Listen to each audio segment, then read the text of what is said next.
So I've been editing a lot of videos so far, and I'm watching myself. And as you know, my ADHD is a fairly new thing. So as I'm watching the videos, I'm like, who is that person? I'm so calm. And I know that there are going to be people who've known me for many, many years. And they're going to be like, that doesn't even sound like Leslie. So I thought pretty soon I'm going to have to do a video of me without my meds, just so you can see the difference. And it's not huge. I'm just a little jittery and overexcited, and maybe I talk faster.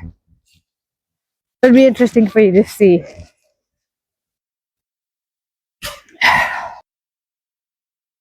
I use the word spinning. Spinning is something that I coined for when I'm ADHD, not out of control, because I'm never really out of control, but not getting a lot done.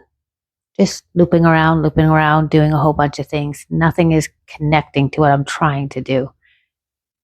But I also feel like everything's important to get done anyway. So I'm gonna have to clean out my closet. But I sit down and this is what I want to do today. Actually, when I wake up in the morning, I make that decision. This is what I want to do today. I hope you didn't just hear my stomach growl. And then, well, you can't do it if the house isn't clean. So then you do the dishes, and then you sweep the floor. And then next thing you know, you're taking out your winter clothes and your summer clothes and doing all that. So spinning is crazy. It's really hard on the ADHD brain to know what your task is and just to start it. Because I don't care about finishing it. Starting it is enough, because I used to call myself an inchworm. I'm okay with doing little bits at a time. Which brings me to my circuit. A while ago, I would be painting a wall, writing a book, doing a puzzle, 1,000-piece puzzle, and probably a little bit of exercise. And because there were days when my brain just couldn't sit with any one thing, I would just call in my circuit and just run the gamut.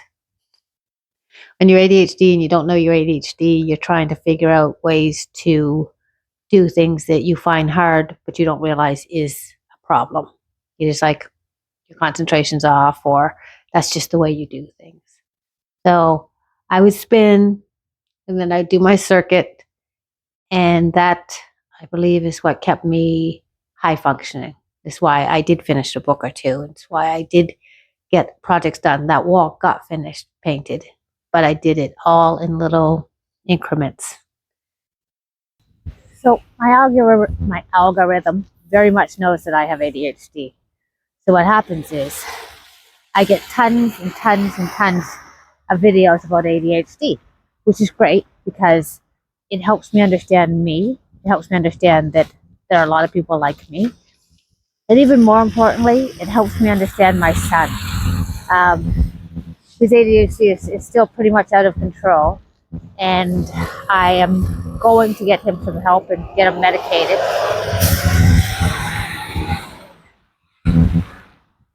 That the big trucks pass, and then I'll be able to watch him being able to clear his mind and have conversations and remember where things are, and not leave burners on and not put us in jeopardy. And it's going to be wonderful to watch him just come together as a person and be the person that he's supposed to be, and not the disorder that he is. I remember before I was medicated, before I knew that I also was suffering from ADHD, and my attention and my focus was all over the place. I remember how I would speak with my son and how he would speak to me. And I think about how other people who hurt us would think, because, like my husband, because we were just really bouncing off each other with aggression and quick talking and mindless stuff. And we're not violent people, but you probably really didn't understand our dynamics when you heard us speak to each other. And then once I got medicated, everything was different. I was the calm person in the relationship. And he had sometimes been medicated, and that was the version of him that I got along with when I wasn't. So sometimes we're both medicated, Sometimes we're both not. And there are like 6 different versions of us that are battling or cooperating together. It's hard. I really hope that he soon gets diagnosed and gets on the same medication I am, so that we can be two calm people and have very calm conversations and collaborate in the world. He has a 3D printer. I have the DTF printer, and there are things that we could be doing together. But if we're both not medicated, I can't see us being able to work together, because ADHD wins all the time. And what it can do when I am under my meds and in my relaxed state and focusing on the one thing at a time, weirdly enough, he can overpower my calmness and kind of dilute the medication that I'm taking, because I'm only okay if I'm okay. If I'm not okay and I'm fussy and frustrated and trying to talk to him, and then all of a sudden my brain, it's like the Concerta, which is the lowest level that I take, it's like I can't hold all this. I can't work with you through this. So every day is a learning day with this, and not every medication is going to suit what you need. I thought it was important to stay at the low dosage, but I know that in extreme, which I'm not normally in, but in extreme times, it doesn't work. And I have to find a mechanism that's going to help me, even though I had my pill today. And then other days, it's just groovy.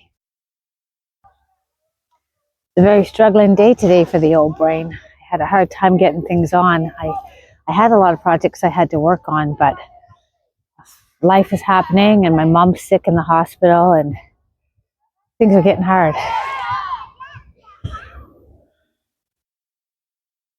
But you work through it, do the best you can. Try not to be too hard on yourself.